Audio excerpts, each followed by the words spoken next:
Thank you to Josh McDaniels. Thank you for your boneheaded decision at the late in this game to kick the field goal instead of go for the touchdown. When you still needed to score 5 points, you still needed a touchdown to take the lead. I understand his confidence in the defense with about 2.5 minutes left, 2:22 left, the 2-minute warning, 3 timeouts. But with how football is played in 2023, what sold it to me wasn't just what they were saying during the broadcast, the analytics. It was when they showed the cutaway shot to Mike Tomlin, and his facial expression was like, yo, seriously? This is what we're doing? Okay, this is what we're doing. Josh McDaniels gifted this game to the Steelers, and the Steelers win on Sunday night. That's just my opinion.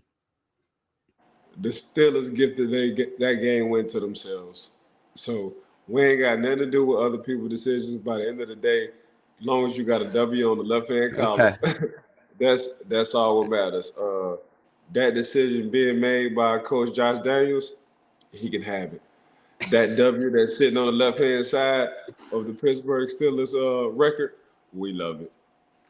The viewers will be able to read between the lines, I hope, in your answer there. I get it. The game shouldn't have been to that point. We'll talk about some of the penalties called against the Steelers and Minkah Fitzpatrick, but not called against Kenny Pickett. Oh, Lord. Oh, man. We'll talk some about that. But hang, I cannot hammer home the point hard enough, though, to say the Steelers, and this is where I do credit Matt Canada and Kenny Pickett for having the perfect play dialed up to Allen Robinson in the flat, throwing into a blitz, which is what you're supposed to do, and the execution to get a first down.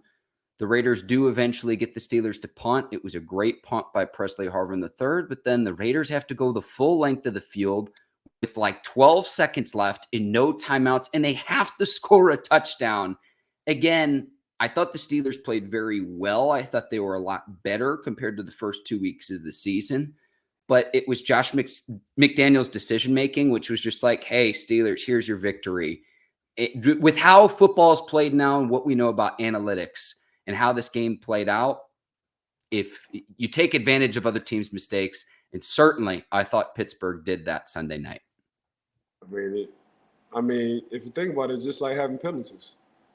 I mean, coaching staff have penalties too, and that's decision making. So we talked a lot about last week about the Pittsburgh Steelers, offense in the points. We call them penalties. So you can have penalties on the field. You can have penalties as a head coach or coaching staff, and the penalties as a head coach and the coaching staff got everything to do with your decision making.